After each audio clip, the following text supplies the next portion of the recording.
대체할 수 없는 정통 경제방송 박근영의 데일리 힌트 시간입니다. 반갑습니다. 5월 13일 화요일 방송입니다. 자, 오늘 여름 날씨입니다만 이렇게 핫하게 날씨도 좀 더운데 주식시장도 핫하게 좀 올랐으면 했지만 오늘 코스피 같은 경우는 강보합으로 그냥 보합선에서 마무리했고 코스닥은 조금 오르긴 했습니다. 제약과 바이오 섹터가 좀 좋았기 때문에 다 좀 오르긴 했는데 어제 미국장 상승폭을 생각하면 여러분들 조금 아쉬우시죠? 다만 이제 어제 국내 시장에서 장 막판에 반도체 소부장 등을 포함한 일부 피해 업종들이, 그러니까 관세 관련된 업종 부분에 대해서 피해를 받았던 업종들이 어제 막판에 좀 튀어 올랐기 때문에 일부 조금은 반영을 했다라는 느낌이 좀 있고, 어제 삼성전자가 5% 이상 급등을 하면서 이제 그에 대한 반영을 일부 했다고 보입니다. 다만 좀 아쉽긴 합니다. 미국 시장의 상승폭이 워낙 컸기 때문에 조금 더 국내 시장에 힘을 내줬으면 했지만 그러지 못했다는 것이 조금 아쉬운 부분이고요. 자, 그럼에도 불구하고 우리가 시장을 좀 더 복귀하면서 또 제가 드리는 힌트들을 잘 들으시고 종목이나 섹터에 대한 생각들을 좀 더 깊게 해볼 수 있는 시간이 됐으면 좋겠습니다. 네, 사랑초님, 저도 사랑합니다. 토끼님이 데일리 힌트 안 하나요? 계속 말씀 물어보시는데, 자, 이제부터 집중해서 들어주시면 될 것 같습니다. 자, 코스피는 마이너스 5.57포인트 하락 출발 보였습니다. 장 초반 2601포인트로 시작을 했는데요. 반도체와 소부장 일부 상승 출발했죠. 어제 반도체 쪽 소부장까지 좋았었는데 오늘 아침에 미국 시장의 급등 영향으로 일단 갭 상승하긴 했습니다만 조금 아쉽게 음봉으로 약간 상승폭이 줄어드는 모습도 보이기도 했습니다. 제약바이오, 항공, 로봇, 해운, 보톡스, 자율주행, 의료 AI 등 상승 출발 보였습니다. 다만 반도체 등은 상승폭이 축소되고 조선과 조선기자재, 방산 이런 종목들이 좀 빠진 상태에서 반등을 모색하는 그런 식으로도 보였습니다. 그러니까 지금은 주도주를 뭘로 할 것인가에 대한 고민이 좀 많은 것 같아요. 기존의 무역 협상 관련된 피해 업종이 어제 오르긴 했지만 이 부분들을 좀 더 끌고 주도 업종이 바뀌어야 될 것인가, 아니면 기존 주도 업종이었던 조선과 방산이 다시 주도 섹터로 앞에 나서야 될까라는 고민이 사실 있는 것 같고, 그런 것들 포함해서 지금 오늘 계속 시속 게임을 서로 견주기를 했는데 어느 한쪽이 눈에 띄게 주도 섹터로 나가지는 못하는 하루였다. 아직은 굉장히 고민을 많이 했던 하루였다 정도로 볼 수 있습니다.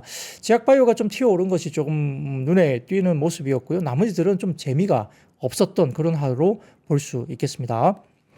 자, 미국 주식시장은 미중 무역 협상 결과가 예상보다 우호적이었고 큰 관세 인하율에 위험자산 선호 심리가 확대됐고요. 금이 빠지고 이렇게 유가가 오르고 이런 식으로 하고 금리가 또 올라가는 그런 모습을 보이기도 했습니다. 미국의 대중 관세가 지금 화면 하나 띄워주시면 대중관세가 145%에서 30%로, 중국의 대미관세가 125%에서 10%로 115%포인트 하향 조정됐습니다. 실효관세율이 25%에서 12%대로 떨어졌고요.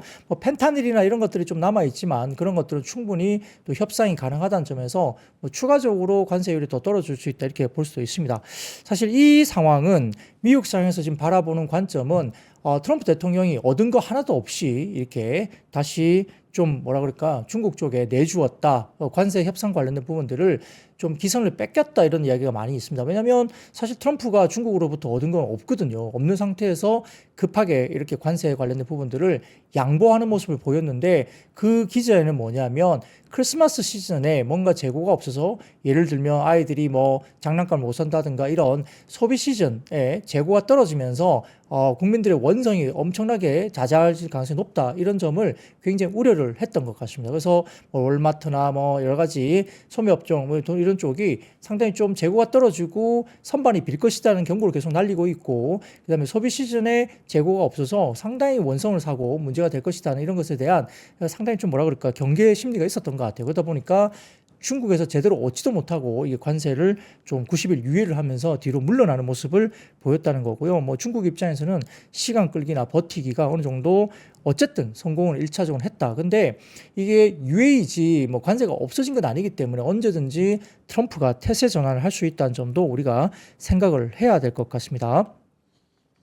자, 어제 애플은 6.3% 올랐고요. 엔비디아도 5.4% 올랐고 테슬라가 6.8% 급등하면서 관세 영향이 하락했던 빅테크가 일제히 반등했습니다. 그러니까 관세 영향 때문에 부정적으로 조정을 받았던 그런 섹터의 상승폭이 컸다는 거고요. 어제 우리나라 장도 관세 발표 바로 직전까지 장 막판에 반도체 소부장 등을 포함한 피해 업종 중심으로 2차 전지도 어제 좀 오르긴 했죠. 그러니까 관세 피해 업종 중심으로 주가들이 오르고 관세 무풍지대로 이야기됐던 방산, 조선 뭐 이런 쪽 급락을 했잖아요. 뭐 그런 것들이 이제 영향을 미쳤다 볼 수 있고요. 뭐 엔터, 미디어 이쪽도 마찬가지로 어제 빠지기도 했었습니다. 자, 오늘 같은 경우는 4월 9조 5천억 정도 순매도했던 외국인들이 관세 우려가 완화되면서 복귀를 조금 했고요. 외국인들은 코스피 현물 5거래일 연속 순매수를 나타냈습니다. 선물도 동반 매수세가 일부 유입되는 모습이 보이기도 했고요. 업종별로는 반도체, 해운, 헬스케어, 자동차, 금융 업종 등이 상승세를 보였고 유틸리티, 방산, 2차 전지 업종이 하락을 했습니다. 자, 반도체 쪽은 삼성전자 전일 외국인 순매수가 대거 유입되면서 5% 이상 급등을 했는데 오늘 같은 경우는 단기 차익 실현이 나오기도 했습니다.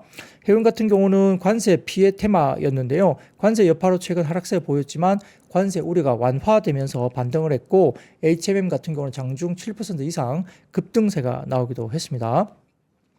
자, 로봇 같은 경우는 일론 머스크가 테슬라 옵티머스 봇 영상 공개를 했는데 이게 스텝도 밟고 상당히 이렇게 모양새가 그리고 움직이는 모습들이 엄청나게 놀라웠죠.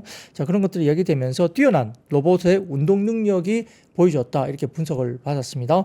여기에 따라 관련 테마주가 로봇주가 오르기도 했습니다. 자, 방사는 수급 관세 피해주로 이동이 됐고요. 결국은 수급이 관세 피해주로 이동이 되면서 관세 수혜주 무풍지대 이쪽이 수급이 빠져나가면서 방산도 빠졌다 볼 수 있는데 러시아 우크라이나 전쟁 종전 임박과 인도 파키스탄 휴전도 어느 정도 악영향을 줬다 볼 수 있습니다. 당분간 최근 급등분에 대한 소화, 매물 소화 구간이 좀 필요하다라는 생각도 이야기가 나옵니다. 자, 실적주 관련해서 볼까요? 실적주는 증권주가 증시 부양 정책 기대감 때문에 최근에 증권주가 52주 신고가 나오는 종목들 꽤 있다 말씀드렸고요. APR 및 코웨이 등 호실적 종목이 장중 52주 신고가 경신을 하는 모습도 보였습니다. 코스닥은 하방협력으로 작용했던 제약바이오 반등의 상승세가 지속되는 모습이었고요. 장중 730포인트를 돌파하기도 했습니다. 트럼프 대통령 약값이나 행정명령 우려 때문에 계속 부진했었습니다. 당분간 살짝 굉장히 안 좋았죠. 꽤 오랜 기간 동안 안 좋았는데요. 이랬던 제약바이오가 트럼프 대통령의 기자회견 이후에 실현 가능성 의구심에 일단 오늘은 불확실성 해소가 되면서 반등을 줬습니다. 그리고 별 영향이 없을 것 같다는 이야기가 있는데 그 부분은 좀 이따 말씀을 드리도록 하겠습니다. 삼성전자의 레인보우 로보틱스 자회사 편입 이후에 이벤트 부재했던 로봇 테마가 현대차, LG 협업 소식에 또 강세를 보이기도 했고요. 그리고 실적주 가운데서는 특징적으로 른시 호실적 발표를 했고 인그루드 랩 같은 경우는 다소 좀 부진한 실적을 발표하면서 엇갈리는 모습도 보이기도 했고요. 자, 플라즈맵 같은 경우는 유럽 판매 허가의 상한가를 가면서 의료기기 쪽이 오늘은 또 주목을 받기도 했습니다. 자, 국내증시 5장 들어서는 외국인 순매수에도 강보합권 지속이 됐고요. 미중 양국은 서로 자국의 승리다라고 이제 자화자찬했지만 사실 분위기는 좀 미국 쪽 트럼프가 좀 밀린 것 같은 생각을 지울 수가 없습니다. 이번 협상이 90일간 시행되는 한시적도 조치이기 때문에 신중론 또한 제기되고 있다는 점에서 주가가 마냥 막 갈 수는 없는 거죠. 이번 협상이 어쨌든 트럼프 1기 당시에 90일 관세 유예 조치 이후에도 정상 간 협정이 이루어지기 전까지 협상 분위기에 따른 등락이 계속 있었으면 상기해야 됩니다. 1기 때도 관세 유예를 했지만 그 뒤에 트럼프가 제대로 관세 협상이 안 됐다고 하면서 또 갑자기 관세를 때리기도 했기 때문에 자, 그런 것들 때문에 주가도 급락하기도 해서 일단 아직까지는 울퉁불퉁한 시기가 좀 남았다라고 보는 관측이 더 높습니다. 그래서 상호관세 발표 이후에 또 급락했던 글로벌 증시가 대부분 쉬지 않고 V자 반등을 꽤 높게 주었기 때문에 차익 실현 압력을 또 강화했다라고 보기도 합니다. 자, 5장에서는 코스피가 마이너스 전환되는 모습을 일부 보이기도 했다는 점도 우리가 상당히 좀 오늘 같은 경우는 매물 압박, 단기 차익 실현, 경계감 이런 것도 있었다 말씀드릴 수 있겠습니다. 자, 다음 사진 보여드리면 그래서 무역협상 타결로 경기 침체 우려가 완화되면서 패드워치 금리 인하 컨센서스가 7월까지 금리 동결로 간다는 컨센서스가 지금 얘기되고 있습니다. 6월에는 지금 금리 인하 거의 못하는 분위기로 현재까지는 가고 있고요. 7월까지 금리가 동결될 것으로 보는 관측이 상당히 높고 연내 금리 인하가 2회로 상당히 많이 횟수가 후퇴했습니다. 달러 인덱스 미국채 금리 상승한 것 또한 부담 요인으로 볼 수도 있겠습니다. 자, 또한 이제 오늘 밤 미국의 CPI 발표를 앞두고 향후에 장하분으로 갈수록 관망 심리가 또 심해졌다는 것도 이유를 들 수 있겠죠. CPI 발표가 역시 이제 인플레 지표나 이런 것들을 봐야 되기 때문에 관련된 지표를 확인하자고는 심리가 좀 강했다 볼 수 있습니다. 4월에 CPI가 둔화 추세가 지속될 것으로 예상되고 있지만 관세 협상 타결에도 불구하고 최근에 애플이라든지 엔비디아가 주요 기업들이 단가 인상 소식, 가격 인상 소식이 지금 들리고 있습니다. 애플도 올린다 이야기하고, 근데 애플 같은 경우는 무역 협상 때문에 올린 것은 아니라고 보이긴 하지만 아무튼 애플이 가격을 올리겠다 이야기 나오고 있고, 엔비디아도 지금 TSMC 쪽에 관련된 가격이 올라갔기 때문에 본인들도 엔비디아도 제품에 대한 가격을 올리겠다라고 발표를 한 분위기로 가고 있는 것 같습니다. 자, 그러니까 하반기로 단가 인상이 결국은 영향을 받을 것으로 보고 인플레 관련된 지표들에 대해서 경계 심리가 또 유입되고 있는 것도 어쩔 수 없는 국면으로 볼 수 있겠죠. 미국의 주요 지수 선물은 어제 급등 이후에 지금은 또 하락세로 나타나는 점도 이런 경계 심리가 일단 있다고 볼 수 있습니다. 자, 바이오 업종 강세였습니다. 발표된 트럼프 대통령의 약가 행정 영역이 제약사보다는 유통과 보험사에 초점이 맞춰 있었다는 분석이 나오면서 전일 하루 하락한 이후에 또 반등을 줬고요. 알테오젠, 리가켄바이오, SK바이오팜, 한미약품 등이 상승세에 나타났습니다. 자, 로봇 업종 같은 경우는 나우로보틱스와 유진로봇, 특히 유진로봇은 상한가가 올랐고요. 사회이사, 이재명 후보 등 정치 캠프 진출 영향 이런 것들이 영향을 미쳤다 볼 수 있는 상황이고요. 유일로보틱스, 레인보우 로보틱스 등 동반 로봇 관련된 종목들에 대한 동반 상승이 있었습니다. 자, 반도체 업종은 전일 미국 빅테크 기술주 상승, 엔비디아 제품군 가격 인상 소식 정해지면서 SK 하이닉스도 가격 증가 기대로 상승세를 보였지만 삼성전자나 한미반도체 등은 전일 상승 이후에 일부 차익 실현 매물이 출회됐습니다. 2차전지 업종도 약세였는데요. 미국 공화당이 IRA 상해 전기차 세액 공제의 조기 종료를 추진하고 있다는 소식 때문에 관련 2차전지 쪽은 역시 빠지는 모습을 보였죠. 자, 2차전지는 계속 좀 어렵습니다. 어제 좀 하루 올라온 듯 하더니 역시 오늘도 악재가 출현됐어요. 방산업종 또한 전일 차익 실현 움직임이 지속됐는데요. 현대로템, 하나에어로스페이스, 한국항공우주, LG 넥스원도 일제히 약세를 보이기도 했습니다. 특징주로서는 한진칼이 상한가 올랐는데요. 호반그룹이 지분 추가 매입하면서 18.46% 확보했다는 소식입니다.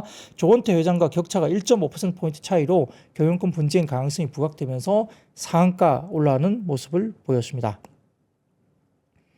자, 그래서 대신증권에서는 그 한진칼 상한가 관련 코멘트를 조금 다르게 보는 것 같아요. 전일 호반건설이 한진칼 지분 추가 취득 공시를 했습니다. 다만 현재 지분 구조상 경영권 분쟁으로 확대될 가능성은 낮다는 판단을 대신증권에서 했죠. 그러니까 상한가에 오르긴 했지만 지분 경쟁 관련된 가능성은 좀 낮다라고 대신증권에서는 봤습니다. 자, 주주구성으로 본다면 조원태 측에서는 조원태 외 특수관계인이 20.1%, 그리고 델타가 14.9%, 산업은행이 10.58%로 총 46%를 조원태 측이 가지고 있다라는 거고요. 호반건설이 18.46%, 여기에 따라 실질적으로는 지분 격차가 28% 정도 난다고 봅니다. 이외에도 과거 반도건설 보유 지분 국내 대기업들이 LP로 참여한 펀드에서 약 10% 보유하고 있으며 조원태 측 우호 지분으로 파악된다고 평가를 했고요. 여기에 따라 과거의 KCGI와 같은 지분 경쟁 구도로 확산될 가능성은 상당히 낮다라고 대신증권에서는 평가를 했습니다. 상한가를 갖지만 지분 경쟁 구도 가능성은 조금 낮다는 평가를 했다는 점 참고를 해보시면 좋을 것 같습니다. 자, 그래서 업종의 탑3는 운송창고와 일반 서비스, 의료 정밀기기고요. 업종 바텀3는 전기가스와 금속, 종이 목재 정도로 볼 수 있습니다. 자, 오늘 밤 9시 30분에 미국 소비자 물가가 발표가 되는데 잘 체크를 해보셔야 되는 중요한 변곡점이 될 수 있다 볼 수도 있겠습니다. 자, 매크로 지표 간단하게 한두 가지만 말씀드리겠습니다. 자, 골드만삭스가 경제 전망을 수정을 했습니다. 어제 이야기 이후에 경제 전망 수정을 했는데요. 성장률은 25년 GDP 성장률 전망치를 기존의 0.5% 수준에서 1%로 상향 조정했습니다. 물가는 핵심 PC 인플레이션 정점 전망치를 3.8%에서 3.6%로 하향 조정했고요. 실업률도 25년 말 실업률 전망을 4.7%대에서 4.5%대로 하향 조정했습니다. 재정 상태 완화도 지난 한 달간 금융 여건 완화가 성장 성향에 기여했다 이렇게 평가를 했고요. 미국의 관세 부담 조정도 여러 가지 부분에서 실제 관세 인상은 골드만삭스 같은 경우는 2025년 미국의 유효 관세 인상폭을 플러스 15bp 정도 봤는데요. 지금 13으로 하향 조정했고요. 예상보다 낮은 관세 그리고 수입 대체 효과 그리고 주요 산업 제약 반도체에 대한 관세 포함 가정을 했다는 겁니다. 그리고 침체 확률 하향 조정을 했습니다. 12개월 침체 확률을 기존 45% 수준에서 35%로 침체 확률을 대폭 낮추었습니다. 연준의 정책 전망도 기준금리 인하 시점을 기존의 25년 7월에서 12월로 지연된다. 연말로 한 번으로 아마 지연될 것으로 금리 인하를 보는 것 같습니다. 이후에 매번이 아닌 개월 인하를 예상을 했고요. 총 인하 횟수도 25bp씩 3회 정도로 인하 전망을 유지를 했습니다. 그래서 최종 금리를 3.5에서 3.75% 범위로 예상을 했습니다. 골드만삭스가 좀 보수적으로 보긴 했네요. 자, 그리고 뱅크 오브 아메리카 같은 경우는 미중 관세 완화 합의에 대해서 시장 기대 이상이다라는 평가를 보고서를 냈습니다. 그래서 경제적 영향 같은 경우는 스태그플레이션 리스크가 완화되는 것으로 평가를 했고요. 관세 인하로 미국의 관세 수입은 GDP 대비 약 1%, 약 3천억 달러 감소 예상을 했고요. 핵심 PC 인플레이션은 7bp 낮아지고 성장률은 그만큼 올라가는 효과를 볼 수 있다. 그래서 경기 침체 가능성이 축소됐다. 이렇게 이야기 봤습니다. 자, 기본 시나리오는 PC 3.5% 낮은 3% 근처의 인플레이션 전망이 가능해졌다라고 뱅크 오브 아메리카는 평가를 했습니다. 그리고 기조 관세율은 10% 시대가 도래할 것이다 이야기를 했고요. 재정 영향은 세수 감소로 재정이 악화될 것으로 봤습니다. 자, 그래서 일부 세수 증가는 가능할 것인데 뭐 경제 전망이 좀 긍정적으로 변하면서 약간의 세수가 증대되는 부분이 일부 있겠지만은 관세 수익 감소로서 미국 재정에 부담이 된다. 라고 평가를 했죠. 그리고 연준의 금리 인하 가능성도 후퇴하면서 25년 금리 인하 가능성을 10bp만큼 후퇴를 시켰습니다. 그리고 7월 인하 확률도 절반 이하로 축소시켰고요. 인플레이션이 여전히 높고 경기 하방 위험을 줄어든 상태에서 동결 유지 전망을 그대로 유지를 했습니다. 국채금리 같은 경우도 미국 국채 시장에서 단기 금리는 상승하고 장기물은 약세가 될 것으로 평가를 했고요. 외환시장도 달러 지수가 최근 하락분 절반 정도 회복을 하고 있는데 안도 랠리가 될 수 있다라고 이야기를 하고 있는 것 같습니다. 자, 그래서 뱅크 오브 아메리카와 골드만삭스의 이번 미중 간의 관세 90일 완화 기조에 따라서 어떻게 경제 전망을 하고 있는지 일단 살펴를 봤습니다. 참고를 해보시고요. 시장에 대한 거시적인 매크로 이슈이기 때문에 참고를 해보셔야 될 것 같습니다. 자, 그리고 그 다음 표를 보여드리겠습니다. 이게 잘 안 보이실 것 같아요. 이게 표가 너무 작아가지고 글씨가 지금 스마트폰으로 보시는 분들은 안 보이실 것 같은데, 자, 이렇게 미국 공화당이 제출한 세금 계획 텍스 플랜 정리인데요. 이게 미래세증권 자료에서 나온 건데 아마 좀 글자가 작아 보여서 쉽지 않을 것 같고요. 3프로TV 앱에 들어오셔서 시내 자료실에 제 자료를 다운받으시면 보일 수 있습니다. 그 다음 표를 하나 보여드릴게요. 이것도 잘 안 보이실 것 같긴 한데 다음 표 보이시면 새로운 세금 계획에 따른 시뮬레이션입니다. 그래서 자녀 세액 공제나 자동차 대출 이자 공제 그리고 홈스쿨 세금 공제 등등이 쭉 나와 있습니다. 고소득 단독 근로자 같은 경우도 어떻게 주는지, 중산층 맞벌이 부부가 어떻게 주는지 나와 있는데 제가 왜 이런 이야기를 드리냐면 재무장관이 최근에 언급한 게 있어요. 여름에 하나의 크고 아름다운 법안을 통과시킬 것이다. 이렇게 코멘트를 한 게 있습니다. 항상 이제 미국 사람들은 아름다운 표현 이런 이야기를 많이 해요. 트럼프도 뭐 아름다운 뭐 이렇게 이야기를 많이 하더라고요. 그래서 재무장관이 여름에 하나의 크고 아름다운 법안을 통과시킬 것이다. 이게 아마 어떤 뭐 감세안 관련된 뭔가 이슈가 공식적으로 좀 발표가 정말 되지 않을까 이런 이야기를 합니다. 그래서 미국 공화당이 제출한 세금 계획 텍스 플랜을 지금 좀 전에 보여드린 자료를 보시면 친환경 테마가 축소되고 전통적 에너지를 우위로 보는 그런 쪽에 이야기가 되고 있고 중산층 가족 중심의 감세가 이루어질 것이다. 그래서 내수 소비 회복 가능성을 상당히 집중적으로 밀어붙일 것이다. 이런 이야기가 나오는 것 같고요. 고소득층의 세제 제한을 강화시키는 그런 방향으로 아마 감세안이나 이런 것들이 여름철에 아름다운 그들이 이야기하는 아름다운 법안이 이 세제 관련된 어떤 이슈가 내부적으로 좀 이 경기를 좀 더 활성화시키는 쪽으로 뭔가 나오지 않겠나 이런 이야기를 하고 있는 것 같습니다. 자, 이런 것도 중심으로도 참고를 한번 해보시면 좋을 것 같습니다. 네, 해바라기님께서 말씀하신 것처럼 크고 아름다운 감세 되면 좋겠죠. 네, 코스모스님 항상 깔끔한 설명 감사드립니다. 말씀도 저도 감사드립니다. 네. 자, 그러면 섹터로 한번 넘어가 보도록 하겠습니다. 오늘 일부 반도체 종목이 올라왔는데요. 삼성전자는 좀 아쉬웠죠. 주가가 더 뻗지 못하고 오늘은 마이너스로 마무리됐고요. 하이닉스는 좀 올라가는 모습을 보이기도 했습니다. 자, 미국과 중국이 서로 관세를 90일간 대폭 낮추기로 합의하면서 지난밤 뉴욕 증시가 급등을 했습니다. 여기에 따라 미국 관련된 기술주들이 급반등이 나왔고요. 애플이 6.3, 엔비디아가 5.4, 마이크로소프트 2.4, 아마존 8.07, 알파벳이 3.74, 메타가 7.92, 테슬라가 6.75%, M7 종목들이 일제히 급등을 했었습니다. AMD도 5.13, 브로드컴도 6.4, 퀄컴도 4.78, 인텔도 3.5, 마이크론 테크놀로지도 7.49 이렇게 여타 반도체 업종도 급반등을 줬습니다. 그래서 투자 심리가 좀 개선되는 분위기로 가고 있는 상황인데요. 여기에 대해서 여러 가지 피해 업종, 그러니까 반도체, 어제 같은 2차 전지 이런 피해 업종들이 주가들이 좀 반등이 나오고, 아까 말씀드린 것처럼 무풍지대, 관세에서 영향이 별로 없었다라고 보이는 방산, 조선, 엔터, 미디엄 이런 것들이 이제 어제는 많이 빠졌죠. 자, 그래서 주도주가 바뀌는 것인가에 대한 생각들을 할 수밖에 없었는데, 오늘은 역시 반도체가 더 뻗지 못하고 오전에 갭 상승 이후에 상승폭을 줄이거나 일부 종목들이 마이너스 가고 있는 그런 모습을 보여서 좀 아쉬운 하루가 아니었나 생각이 듭니다. 자, 그런데 그렇다고 해서 반도체가 나쁘냐 이야기 들으면 그건 아닌 것 같습니다. 지금은 좀 더 비중 확대를 해도 되지 않을까 생각을 해볼 수 있는데, 자, 첫 번째 이야기를 좀 드려보죠. 자, 트렌드 포스 자료입니다. 첫 번째 자료 좀 띄워주시면 이겁니다. 삼성전자가 수율 개선을 했기 때문에 여기에 따라서 엔비디아와 퀄컴으로부터 2나노 공정 대규모 주문 확보가 임박했다라는 트렌드포스의 보도가 있었습니다. 외신 보도가 나왔고요. 여기에 따라 전자에 대한 기대감이 좀 올라올 수 있는 어떤 이슈가 될 수 있다. 이것도 잘 보시면 될 것 같고요.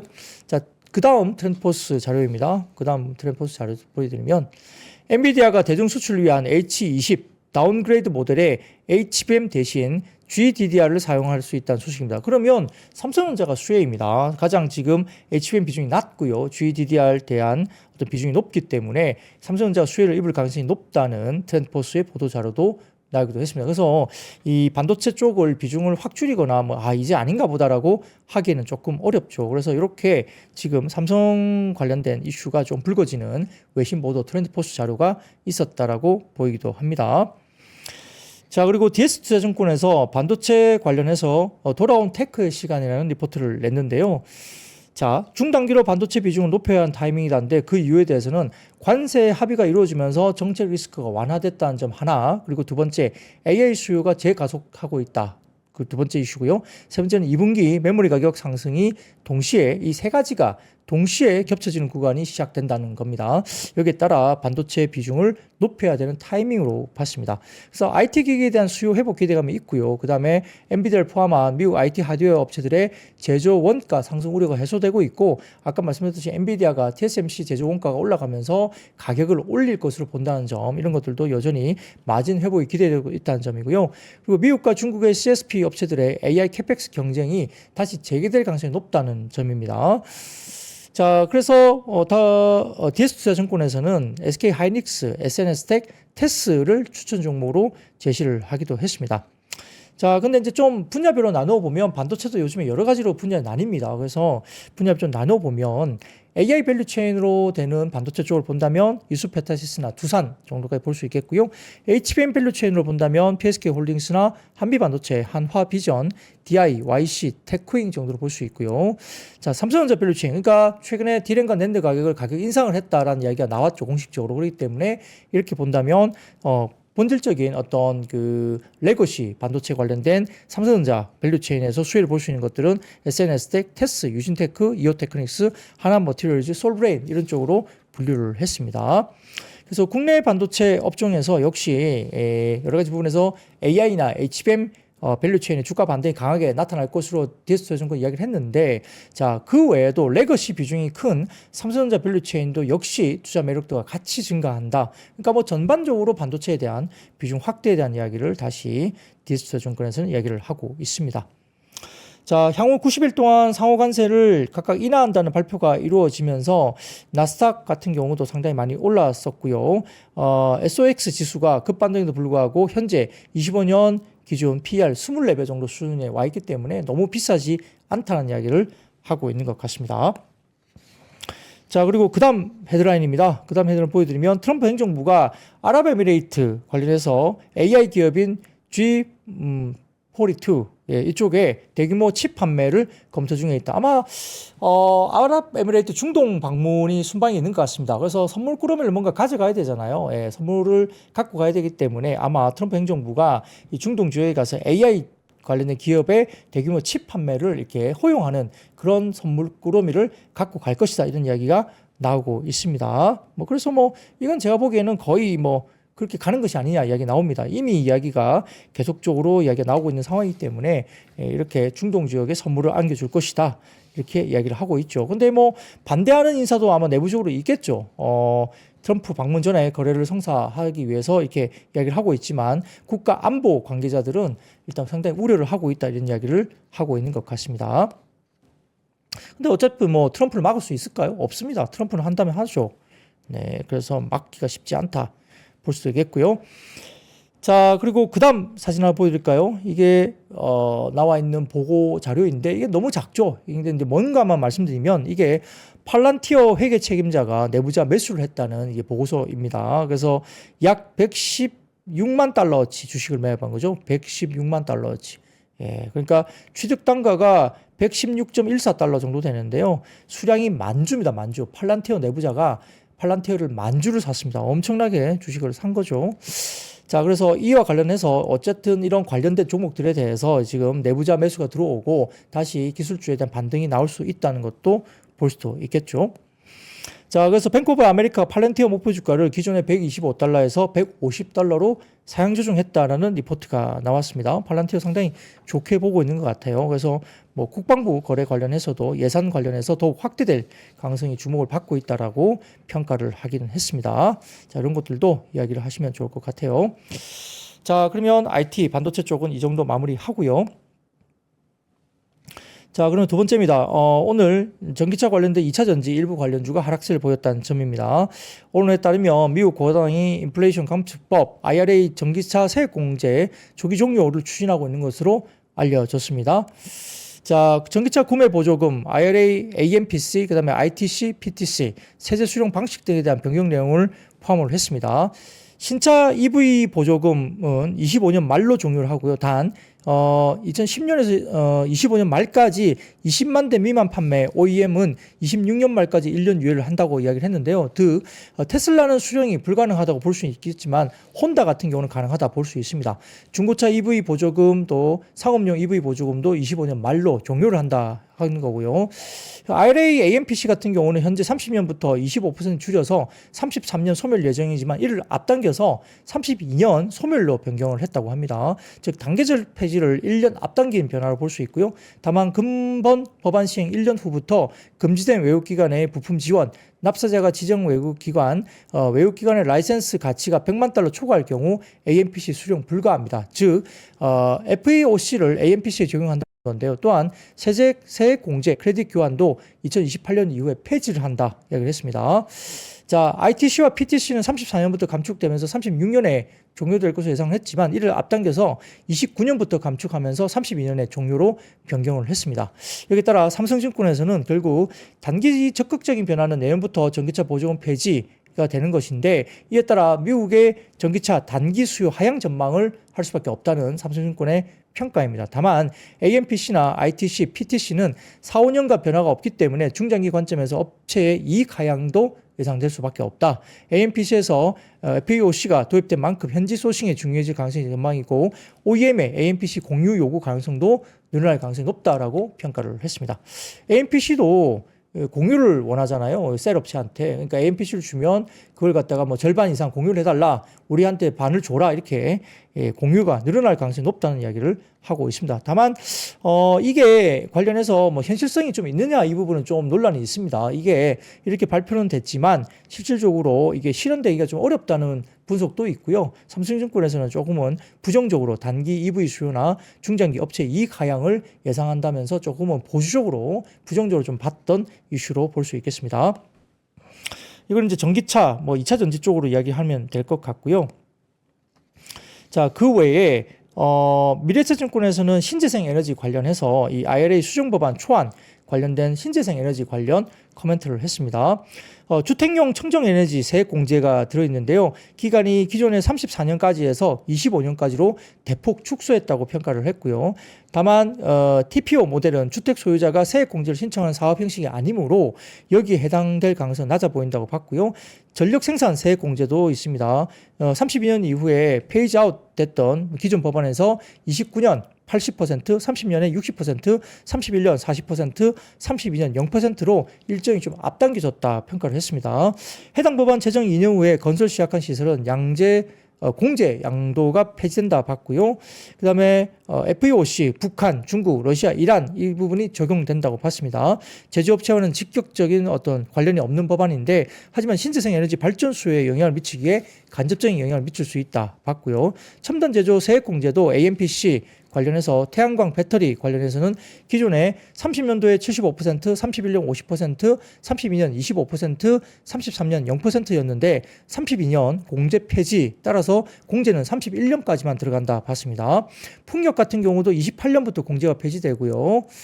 자, 그리고 FEOC 같은 경우도 제정 이후에 1년 이후 FEOC 물질적 지원, 부품과 광물, 설계 받은 구성 요소 공제가 불가능하다. 그리고 제정 후에는 지정 외국 기관 납세자 공제도 불가하다 봤고요. 등등 포함해서 굉장히 좀 어려운 국면으로 가는 것인데 아무튼 이 전기차 2차 전지 쪽뿐만 아니라 신재생 쪽도 일부 영향을 미칠 수는 있습니다. 다만 오늘 태양광이 상당히 좋았는데요. 태양광이 한화솔루션이나 오시아홀딩스 오늘 플러스권으로 마무리가 된 걸로 보이는데 이 태양광 쪽은 중국 쪽의 구조조정이 본격화됐다는 중국 현지의 이야기들이 나오면서 오늘 태양광 쪽은 그래도 방어를 하면서 플러스권으로 마무리되는 모습을 보였다. 이렇게 볼 수 있겠습니다. 자, 그러면 세 번째 섹터입니다. 제약바이오가 상승세를 보였는데요. 지금 아까 말씀드린 대로 미국의 약가이나 행정명령이 나왔습니다. 여기에 따라서 셀트리온 같은 경우는 바이오시밀러 제조사에게 유리하게 작용할 수 있다는 공식 입장을 발표하기도 했죠. 그래서 전반적으로 봤을 때 이 약가이나 관련된 부분에 대해서 제약사가 아니라 PBM사 관련해서 이게 뭐 보험사라든지 이런 쪽에 관련된 타겟이다. 그리고 유럽을 겨냥한 약가이나 행정명령으로 평가를 받고 있습니다. 자, 신한투자증권에 따르면 약가를 59%에서 최대 90% 낮추는 이번 행정명령은 최혜국 정책으로 불린다는 거고요. 미국의 높은 약가가 제약사 탓이 아닌 공정한 몫을 지불하지 않은 국가들을 겨냥한 것에 긍정적으로 받는 분위기다. 봤습니다. 오늘 트럼프 정부의 약가이나 행정명령 서명 전부터 미국 바이오 관련 지수가 일제히 상승하는 모습을 보이기도 했다고 하면서 이번 행정명령은 메디케어 국가보험이 중개인 PBM 없이 약가를 직접 협상하도록 바꾸는 최초의 시도로 평가를 했습니다.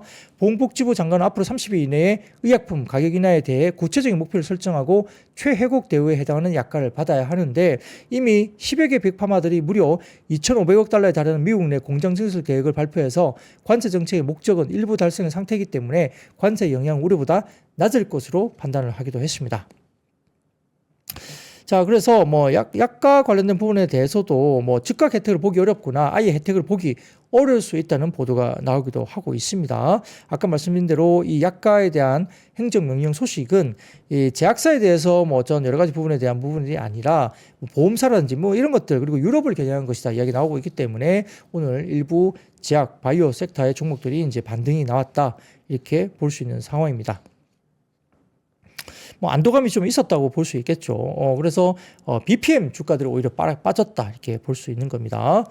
자, NH투자증권에서도 이와 관련해서 이제 언급을 하고 있는데요. 우려 대비 좋았던 두 가지 포인트입니다. 그래서 이 부분에 대해서 두 가지를 보면 전일 MFN 행정명령 서명을 했는데 구체성과 주요 타깃, 사보험을 타깃으로 하고 있다는 점에서 우려 대비 견조한 판단이다 이야기를 했고요.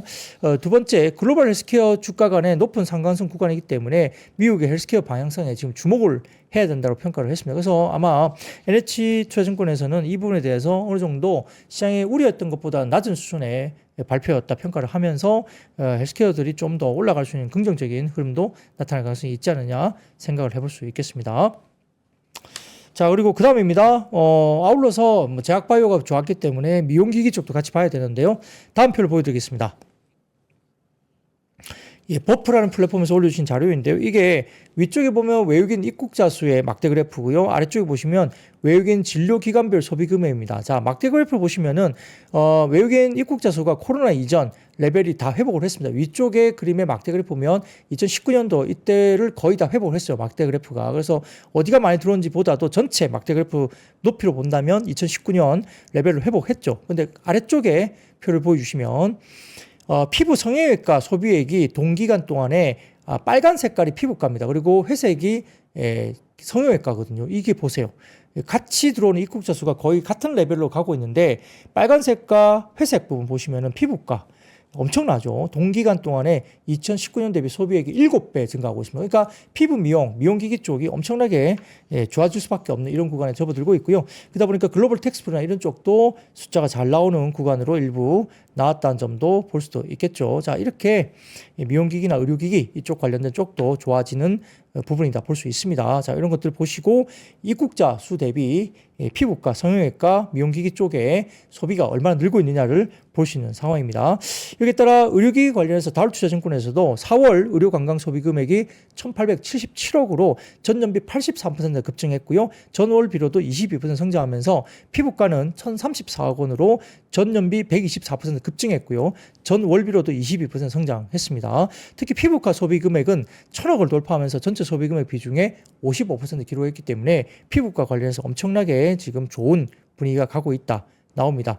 그리고 25년 3분기에 중국의 단체 관광객 비자 면제 내러티브도 여전히 유효하다는 점에서 피부과나 의료기기 이쪽은 좀 더 긍정적으로 볼 수도 있겠습니다.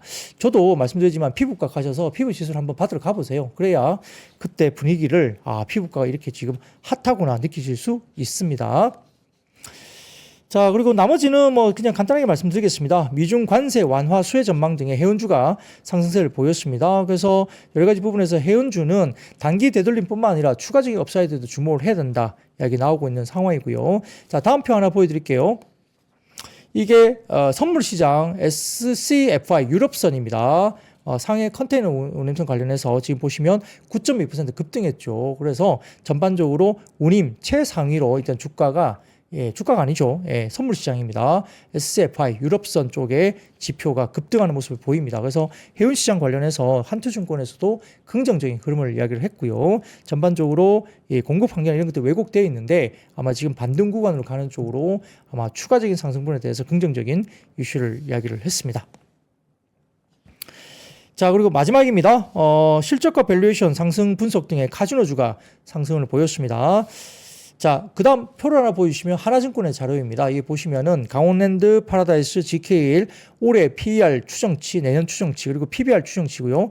아래쪽에 보시면 갤럭시 엔터, 그 다음에 MGM 차이나, 샌드 차이나, 원 마카오, 윈 마카오 이렇게 등이 있는데요. 전체적으로 이렇게 해외 쪽 관련된 부분과 올해 국내에 대한 부분들에 대해서 밸류에이션 부분들을 이게 표시해 놓은 부분이고요. 자, 그래서 뭐 한중 운항 편수도 2019년 4월 대비 벌써 102%까지 운항 횟수가 올라왔기 때문에 한국과 중국이 이렇게 거의 2019년 코로나 이전하고 거의 이제 회복을 다 했습니다. 중국인들이 뭐 카지노 많이 오기 때문에 그런 부분들을 아마 이야기를 하고 있는 것 같고요. 하나증권에 따지면 카지노 산업에 대해서 예상보다 더 좋았던 1분기 실적 여기에 더해서 하반기 중국인 단체 관광객 이게 한시적 무비자가 3분기에 시작이 됩니다. 자, 이기 때문에 실적과 밸류에이션 모두 상승하는 그런 구간으로 볼 수 있다 이야기되고 있고요. 마카오가 여전히 강력한 규제로 평균 PER 10배 정도 초반에 머물러 있기 때문에 아쉽지만 실적 상향으로 주가 단위 점진적으로 상승할 것으로 본다는 거고요. 이제 추세적인 주가 상승을 좀 더 하기 위해서는 전제 조건이 필요한데 중국인 드랍액의 상승이 전제돼야 되는데 파라다이스 기준 중국인 VIP 드랍액이 6개 분기 연속 3천억 원 내외에 머물러 있고 이를 유의미하게 상회한다면 아마 이게 상승 추세로 돌아선다면 아마 PER 20배 내외까지 빠르게 상승할 여지도 있다고 볼 수 있습니다. 하나증권 자료예요. 월별 실적에 대한 지속 관심을 가질 필요가 있다고 어제도 평가를 했습니다. 리포트가 이렇게 나와 있기 때문에 지금은 어쨌든 중국인 VIP 드랍빅이 아마 3분기 접어 들어가면서 무비자에 관련된 이슈가 있기 때문에 좀 기대감을 높이고 있다, 이런 평가를 하고 있는 것 같습니다. 자, 아울러서 지난밤 미국과 중국의 무역 합의 속에 라스베가스 샌즈가 6.5% 급등했고요. 윈 리조트도 8.2% 급등하는 등 미국 카지노 업체들의 주가가 상승폭이 굉장히 급등하는 모습이 보였다는 점도, 오늘 카지노 테마가 올라왔다는 점도 긍정적으로 평가를 할 수 있겠습니다. 자, 오늘 준비한 이야기는 여기까지입니다. 내일도 웃으면서 찾아뵙도록 하겠습니다. I see you.